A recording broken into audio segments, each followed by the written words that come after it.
লা ইকরাহা ফিদ্দীন ক্বাদ তাবায়্যানার রুশদু মিনাল গাই।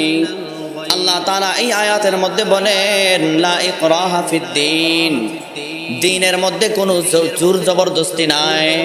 ক্বাদ তাবায়্যানার রুশদু মিনাল গাই, হকটা প্রকাশিত হয়ে গেছে, হকটা স্পষ্ট হয়ে গেছে বাতিলের মধ্যে। তোমরা বাতিলের মধ্যে রয়েছ, তোমরা গুমরাহির মধ্যে রয়েছ, আমি হকের পথে রয়েছি। অতএব তোমরা যারা ইবাদত করতেছো আমি তার ইবাদত করব না, আমি যারা ইবাদত করতেছি তোমরাও তার ইবাদত করো না। যে বিষয়ের উপর আয়াত তেলাওয়াত করেছি, বিষয়টা অত্যন্ত গুরুত্বপূর্ণ একটা বিষয়। সেজন্য মসজিদের মধ্যে যারা আছেন, মসজিদের বাহিরে যারা আছেন, বিশেষ করে মা বোনরাও লক্ষ্য করবেন। সর্বোপরি সবাই বিশেষভাবে লক্ষ্য করবেন কি বলতেছি বা কি বলা হইতেছে। প্রিয় উপস্থিতি, বর্তমান সমাজের এমন একটা অবস্থা, দুরবস্থা হয়ে গেছে। আমরা মুসলমান, কে বলেন আমরা সবাই মুসলমান না? আমরা মুসলমান হওয়া সত্ত্বেও আমাদের কাজ এবং আমাদের কথাবার্তা, আমাদের চালচলন দ্বারা বোঝা যায় যে মুসলমান না। আমাদের কর্ম দ্বারা বোঝা যায় যে আমরা মুসলমান না, হয়তো হিন্দুদের একটা জাতি হব। আজকে সমাজের দিকে যদি তাকায়, আমাদের মধ্যে এমন এমন উৎসব, এমন এমন কার্যকলাপ সমাজের মধ্যে চলমান আছে, যে কার্যকলাপগুলো মুসলমানদের নয়, বরঞ্চ ইহুদি খ্রিস্টানদের, এমনকি হিন্দুদের। যেমন যদি তুলে ধরি, মুসলমানদের নবী হযরতে মুহাম্মদ, সকলে বলেন সাল্লাল্লাহু আলাইহি ওয়াসাল্লাম, তিনি আসার পর থেকে আজ পর্যন্ত মুসলমানদের কোনো কিতাবের মধ্যে পাওয়া যায় নাই যে মুসলমানরা আনন্দিত হয়ে নিজেদের গায়ের মধ্যে রং মাখামাখি করবে। আছে? এমনকি আজও পর্যন্ত না, কিয়ামত পর্যন্ত এমনটা মুসলমানদের কিতাবের মধ্যে, কোরআন হাদিস, সিয়াসিত্তার যে ছয়টি হাদিসের কিতাব আছে, ওই 6টা কিতাবের মধ্যে, এমনকি কোরআনের মধ্যে,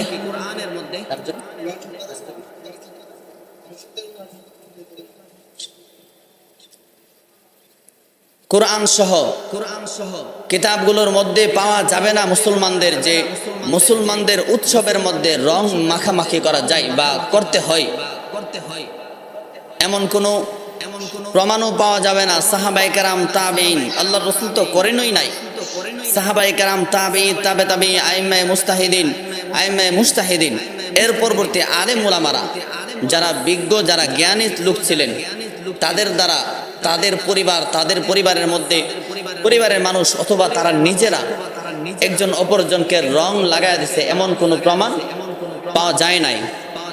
আজকে সমাজের দিকে তাকাইলে সাধারণ একটা বার্থডে পার্টি হইলেও রং মাখামাখি করে। শুধু তাই না, বিবাহের অনুষ্ঠান তো বলাই বাহুল্য, অনুষ্ঠানের আগেও 2-3 দিন লাগাতার, 1-2 দিন ধরে লাগাতার রং মাখামাখি হবে। লাল রং, কালো রং, বেগানা, আগানা, আফরে।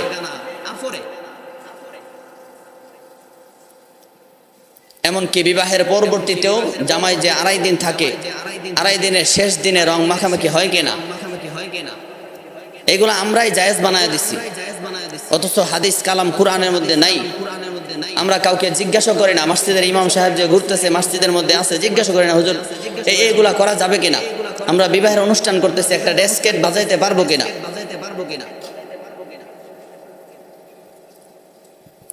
অথচ এগুলা একেবারেই হারাম। এই রং মাখামাখি তো হিন্দুদের প্রথা, হিন্দুদের একটা উৎসব। হোলি খেলা যেটাকে বলা হয়, একজন অপরজনকে রং লাগায় দেয়, মুখের মধ্যে রং লাগায় দেয়। এইগুলা আসলে আমরা স্বাভাবিক করে ফেলতেছি। এই যে মসজিদের ওই পাশে এই গাছটার মধ্যে কে কে শয়তানি করতেছে, এই বিষয়গুলাকে আসলে আমরা ছোট ছোট বাচ্চাদের নাম দিয়ে স্বাভাবিক করে ফেলছি। যেগুলা মুসলমানদের করণীয় না, এটা ইহুদি খ্রিস্টান বা হিন্দুদের করণীয়, হিন্দুদের প্রথা, হিন্দুদের একটা উৎসব। আল্লাহ তাআলা আমাদের সবাইকে বাঁচিয়ে রাখুন, সকলে বলেন আমিন। প্রিয় উপস্থিতি, আল্লাহর রসুলের যুগেও আল্লাহর রসুল একা যখন ছিলেন, একা একত্ববাদের, আল্লাহ তাআলার একত্ববাদের দাওয়াত দিতে শুরু করে দিয়েছিলেন। আর এদিকে ইহুদি খ্রিস্টানরা, যারা ভিন্ন ধর্মাবলম্বী, যারা মূর্তির পূজা করে, তারা সবাই একত্র হয়েছে। আল্লাহর রসুলকে কোনোভাবেই থামানো যাচ্ছে না, যতই চাল তারা খেলুক না কেন, আমাদের নবীজিকে থামানো যাচ্ছে না।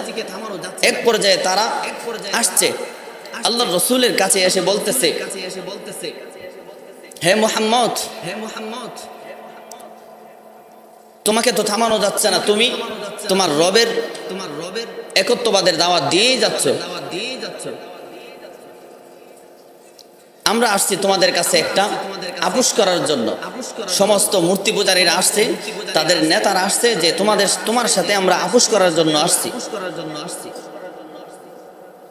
এসে আল্লাহর রসুলকে বলতেছে, আমরা চাই আমরাও তোমার রবের ইবাদত করব, তবে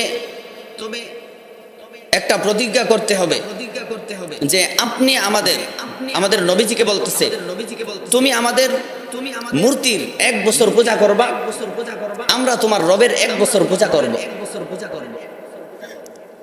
এমন ভাবে যখন তারা আমাদের নবীজিকে বলতেছে, তখন আল্লাহ তাআলা নবীজিকে শিরিক থেকে মুক্ত রাখার জন্য, এই যে মূর্তির পূজা করা কি শিরিক না, আল্লাহ তাআলা নবীজিকে শিরিক থেকে মুক্ত রাখার জন্য সূরা কাফিরুন নাজিল করেছিলেন। আল্লাহ তাআলা সূরা কাফিরুনের মধ্যে বয়ান করেছেন, হে নবী, আপনি কাফের সম্প্রদায়কে জানায় দেন যে তোমরা যেই বস্তুর ইবাদত করতেছো, আমি তার ইবাদত করি না, এবং আমি যার ইবাদত করতেছি তোমরাও তার ইবাদত করো না। এই আয়াত, এই কথাগুলো আল্লাহ তাআলা সূরা কাফিরুনের মধ্যে তুলে ধরেছেন। আল্লাহ তাআলা বলেন, কুল ইয়া আইয়ুহাল কাফিরুন লা আ'বুদু মা তা'বুদুন ওয়ালা আনতুম আবিদুনা মা আ'বুদু ওয়ালা আনা আবিদুম মা আবাদতুম ওয়ালা আনতুম আবিদুনা মা আ'বুদু লাকুম দীনুকুম ওয়ালিয়া দীন। আল্লাহ তাআলা এই আয়াত দ্বারা, এই সূরা দ্বারা নবীজিকে সতর্ক করে জানিয়ে দেন, হে আমার পয়গম্বর, কুল ইয়া আইয়ুহাল কাফিরুন, কুল, হে আমার পয়গম্বর, আপনি কাফের সম্প্রদায়কে জানায়া দেন, আপনি জানায়া দেন, ইয়া আইয়ুহাল কাফির, হে কাফের সম্প্রদায়, লা আ'বুদু, আমি তার ইবাদত করব না, তার ইবাদত করি না, মা তা'বুদুন, তোমরা যার ইবাদত করো। আল্লাহ নবী বলেন, ওয়ালা আনতুম আবিদুনা মা আ'বুদু ওয়ালা আনতুম আবিদুনা মা আ'বুদ। আল্লাহ তাআলা জানায়া দেন, হে নবী তাদেরকে জানায়া দেন, তোমরাও যাদের ইবাদত করো আমিও তাদের ইবাদত করি না। ওয়ালা আনা আবিদুন, আমি যার ইবাদত করি, আমি যার ইবাদতকারী, মা আবাদতুম, তোমরাও তার ইবাদত করো না। আল্লাহ তাআলা জানায়া দেন, ওয়ালা আনতুম আবিদুনা মা আ'বুদ, এবং তোমরা যাদের ইবাদত করতেছো তার ইবাদতও আমি করি না, লাকুম দীনুকুম ওয়ালিয়া দীন। আল্লাহ তাআলা জানায়া দেন, হে নবী আপনি তাদেরকে জানায়া দেন, তোমরা যাদের ইবাদত করতেছো আমি তাদের ইবাদত করি না, আমি যারা ইবাদত করতেছি তোমরাও তাদের ইবাদত করো না, বরঞ্চ লাকুম দীনুকুম ওয়ালিয়া দীন, তোমরা তোমাদের ধর্ম পালন করো, আমি আমার ধর্ম পালন করব। লাকুম দীনুকুম ওয়ালিয়া দীন, এই আয়াত এর অর্থ, তোমরা তোমাদের ধর্ম পালন করো, আমরা আমাদের ধর্ম পালন করব। এই আয়াতটার ব্যাখ্যা যদি আমি জানতে চাই, জানাইতে বোঝাইতে চাই, আমাদেরকে সূরা বাকারা এর 256 নম্বর আয়াতের দিকে তাকাইতে হবে। আল্লাহ তাআলা সূরা বাকারা এর 256 নম্বর আয়াতের মধ্যে বলেন, লা ইকরাহা ফিদ্দীন ক্বাদ তাবায়্যানার রুশদু মিনাল গাই। আল্লাহ তাআলা এই আয়াতের মধ্যে বলেন লা ইকরাহা ফিদ্দীন, দ্বীনের মধ্যে কোনো জোর জবরদস্তি নাই। ক্বাদ তাবায়্যানার রুশদু মিনাল গাই, হকটা প্রকাশিত হয়ে গেছে, হকটা স্পষ্ট হয়ে গেছে বাতিলের মধ্যে। তোমরা বাতিলের মধ্যে রয়েছো, তোমরা গুমরাহের মধ্যে রয়েছো, আমি হকের পথে রয়েছি। অতএব তোমরা যারা ইবাদত করতেছো আমি তার ইবাদত করব না, আমি যারা ইবাদত করতেছি তোমরাও তার ইবাদত করো না। এই আয়াত দ্বারা আমরা কি বুঝলাম, এই সূরা দ্বারা কি বুঝলাম? তাওহীদের ব্যাপারে কারো সাথে মুসলমানদের কোনো আপোষ হতে পারে না।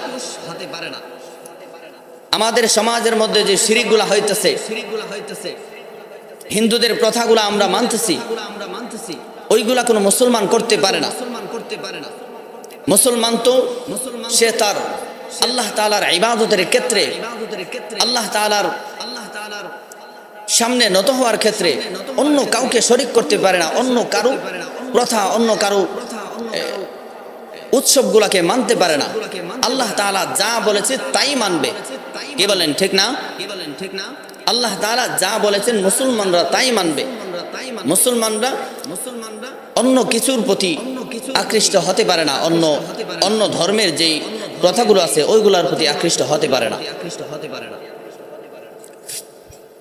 এবং আল্লাহ তাআলা এই সূরা দিয়ে মুসলমানদের আমাদের রব যে একমাত্র তারই ইবাদত করতে হবে সেটা জানিয়ে দিয়েছেন।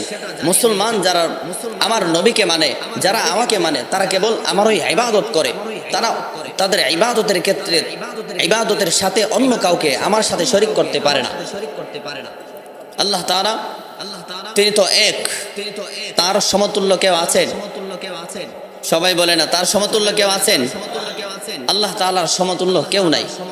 আল্লাহ তাআলা সূরা ইখলাসের মধ্যে বলে দিয়েছেন কুল হুয়াল্লাহু আহাদ, হে নবী আপনি বলুন আল্লাহু আহাদ, আল্লাহ তাআলা এক। আল্লাহুস সামাদ, তিনি কার মুখাপেক্ষী নন। আল্লাহ তাআলা দুনিয়ার কার মুখাপেক্ষী? মানুষ যে মূর্তির পূজা করে, ওই মূর্তিটাও কিন্তু মানুষের মুখাপেক্ষী। সে অনুভব করছে এমন ভাবে একটা মূর্তি বানাবো, এখন মূর্তিটা ওই রকম ভাবে হবে তখনই যখন মানুষ চাই। মানুষ না বানাইলে সে মূর্তি হতে পারবে না।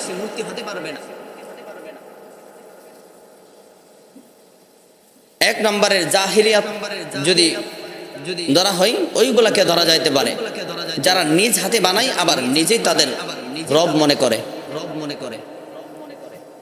যাই হোক, আল্লাহ তাআলা সূরা ইখলাসের মধ্যে বলেন কুল হুয়াল্লাহু আহাদ, আল্লাহ তাআলা এক ও অদ্বিতীয়, যার কোনো দ্বিতীয় নাই। আল্লাহুস সামাদ, আল্লাহ তাআলা কার মুখাপেক্ষী নন। লাম ইয়ালিদ ওয়া লাম ইউলাদ, তিনি কাউকে জন্ম দেননি এবং তাকেও জন্ম দেওয়া হয়নি। ওয়া লাম ইয়াকুল লাহু কুফুয়ান আহাদ, আল্লাহ তাআলা সবচেয়ে ক্ষমতাধর। এজন্য ইবাদত করব কার? সবাই বলেন ইবাদত করব কার? দুনিয়ার জমিনে প্রত্যেকটা কাজ করার ক্ষেত্রে আমাদের লক্ষ্য রাখতে হবে আল্লাহ তাআলা যেন রাজি খুশি থাকে, আল্লাহ তাআলার মর্জি মুওয়াফিক হচ্ছে কিনা। যে মুরব্বীরা বলছে এটা করার জন্য আমরা করতেছি, ওই রকম যদি হয়, আজকে সমাজের মধ্যে যখন কোনো এই যে ধরেন না স্বাভাবিক যে রং মাখামাখির যে খেলা চলে অনুষ্ঠান হলে, এটা যদি বলা হয় যে তোমরা কেন করতেছো, মুরব্বীরা করে আসছে, এই উত্তরটা হুবহু মূর্তি পূজারীদের মতো হয়ে যায়।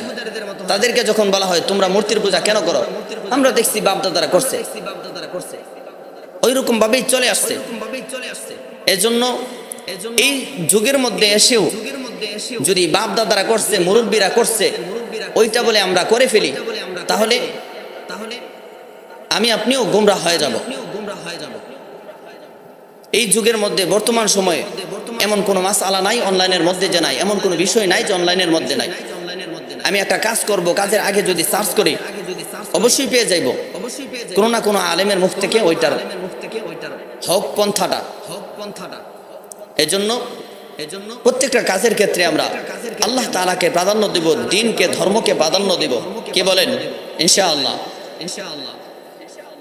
এবং কোন কাজের ক্ষেত্রে আল্লাহ তাআলার সাথে শরীক করব না।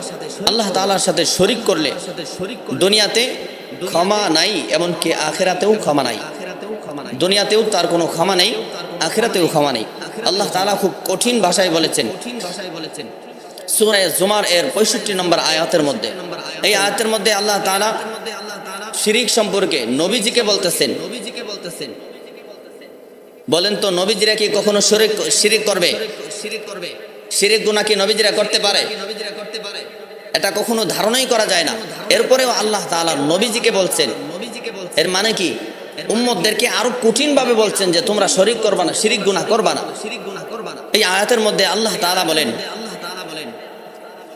ওয়ালাকাদ উহিয়া ইলাইকা ওয়া ইলাল্লাযীনা মিন ক্বাবলিক। আল্লাহ তাআলা আল্লাহ নবীকে ডাক দেয়া বলেন, ওয়ালাকাদ উহিয়া ইলাইকা, হে আমার পয়গম্বর, উহিয়া ইলাইকা, আপনার উপর তেমনি ভাবে ওয়াহী নাযিল করা হয়েছে, তেমনি ভাবে আপনাকে বার্তা দেওয়া হয়েছে। ওয়া ইলাল্লাযীনা মিন ক্বাবলিক, যেমনি ভাবে আপনার পূর্ববর্তী নবীদের উপর বার্তা দেওয়া হয়েছিল। এবার আসেন মুসলমান ভাইয়ের আমার, আল্লাহ তাআলা কি বার্তা দিয়েছেন? আল্লাহ তাআলা বলেন, লাইন আশরাকতা লায়াহবাতান্না আমালুক।